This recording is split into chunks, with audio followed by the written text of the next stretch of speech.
बिस्मिल्लाहिर्रहमानिर्रहीम। इम्पोर्टेड हुकूमत की फस्तायत बढ़ती चली जा रही है। लोगों को डराना धमकाना, उन्हें गिरफ्तार करना, कस्टोडियल टॉर्चर करना रोजमर्रा का मामूल बन चुका है। लोगों को घरों से गायब कर दिया जाता है।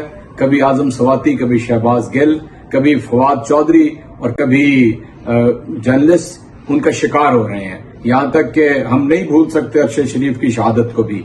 इस फस्तायत का मुकाबला करने के लिए ये फैसला किया गया है कि हम पूरे मुल्क के अंदर एक ऐसी तहरीक पैदा कर दें कि जेलें भर दें और इनको बता दें कि ये कौम खौफजदा नहीं है, ये खौफ के बुत तोड़ चुकी है और जितना मर्जी आप जेल में भर लें, हम किसी चीज से खाइफ नहीं है। और ये दर हकीकत उस हकीकी आजादी की तकमील का रास्ता है जिसके नतीजे में इमरान खान इस मुल्क के अंदर दोबारा हुकूमत में आएंगे और इस गुर्बत को, अफलास को, महंगाई को, तबाही को खत्म करेंगे और इस मुल्क की आबरू के लिए और इस मुल्क को दुनिया के अंदर नामवर मकाम देने के लिए वो जद्दोजहद करेंगे।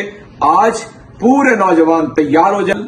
लाहौर के अंदर 2 बजे चेरिंग क्रॉस माल रोड के ऊपर हजारों लोगों के मौजूदगी के अंदर 200 लोग गिरफ्तारी के लिए अपने आप को पेश करेंगे और फिर ये सिलसिला बढ़ता चला जाएगा। लाहौर से पेशावर, पेशावर से रावलपिंडी, रावलपिंडी से मुल्तान और अला हजल कयास, ये पूरे मुल्क के अंदर ये तहरीक जो है फैल जाएगी और नौजवान इस तहरीक के अंदर जौक दर जौक शामिल होना चाहते हैं। हजारों की तादाद में लाहौर में नौजवान हैं कि जो इस तहरीक का हिस्सा बनना चाहते हैं।